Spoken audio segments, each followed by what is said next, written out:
U kijkt naar een van de eerste cinemafilms vertoond door de gebroeders Lumière. Een eeuw later was de muziekvideoclip de nieuwste vorm van film. De architectuur reageert op deze nieuwe media met de manifestatie What a Wonderful World, muziekvideo's in architecture. De beginnend architect Bernhard Tschumi ontwerpt het bekende glazen paviljoen of video gallery voor de manifestatie op het Hereplein.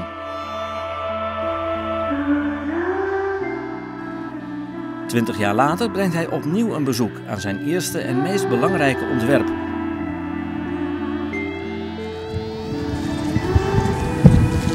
This is good. I'm taking even pictures of it. Good. So yeah, all right. Okay. A first reaction? First reaction is great. It's great. It's like brand new. I love it. So nice. So nice. You haven't seen it in 20 years. Has it changed? No. Do you know? Not that much. Not that much. You see, suddenly you find a solution and it can last for a long time. You know, when people say some things are timeless, it's almost timeless. Right? It's good. Oh, and it's cold and there's no heat inside. This is great.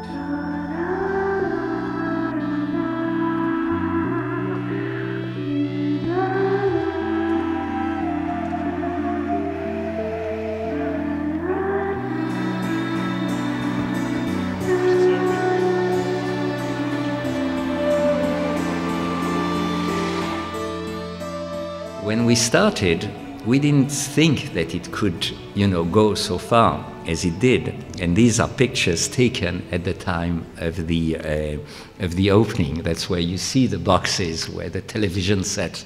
It was even before you had flat screens. So the big boxes, the big television sets were in those vertical sort of supports, or those towers. Well, the original purpose was to do a music video festival, and there were a lot of video monitors, and so you would walk from one monitor to the other, and there was no other light than the light of the monitors, and you would see all those figures moving and the reflections, and that was quite an exciting space. In many ways, I was thinking of films. You know that the incredible film by Orson Welles called The Lady from Shanghai, where the end scene, it all happens in a glass palace, but in the glass palace, at the end, everything shatters. They're shooting each other and so on, and creating an event out of the glass. In the case of the pavilion here, you had the same type of shattering, because the reflections of the images were reflecting on the glass, and you didn't know, as you were walking on the slope, you didn't know what was real and what was a reflection. And that was very much intentional. De gemeente heeft jarenlang geworsteld met de vraag wat ze met het scheve gebouw aan moest. Maar inmiddels heeft het glazen paviljoen een belangrijke functie voor de openbare ruimte. Was it ever your intention to make the building so difficult to exploit?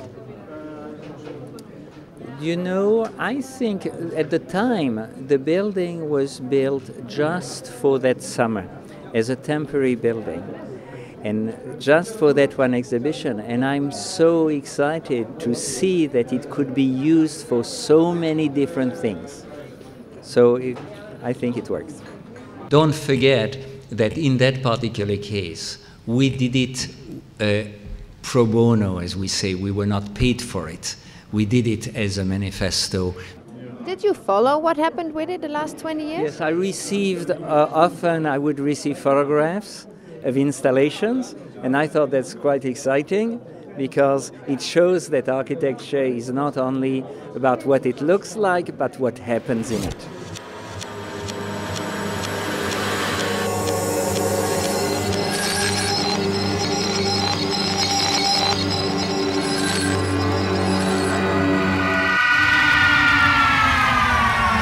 Er was laatst iemand die zei, kunst moet gratis zijn. En nou, die dingen die in het Tschumipaviljoen plaatsvinden kun je altijd gratis bekijken. Ik vind het geweldig. Hoe hij dus ook in Egypte met die oude gebouwen en daar zoiets super straks tegenaan zet, terwijl het toch een synthese is. Here it was those two materials, concrete and steel. And in between you have the crowds. And people use it, and it's when they move in that they activate the space. The materials are important, and materials are about the concept. I could say that architecture, the definition of architecture could be the materialization of an idea or the materialization of a concept turned into material. It's about movement and envelope. When we did the glass pavilion, I was interested in the idea of the glass house. There's a famous glass house by Miss van der Rohe, a famous glass house by Philip Johnson. But when you take off the glass of Mrs. or Johnson's, then you still have a roof and you still have foundation, you have columns, you know, and everything. Here in the pavilion, if you take off the glass, there's nothing left, there's just the floor. So it's here in Groningen is the real glass house.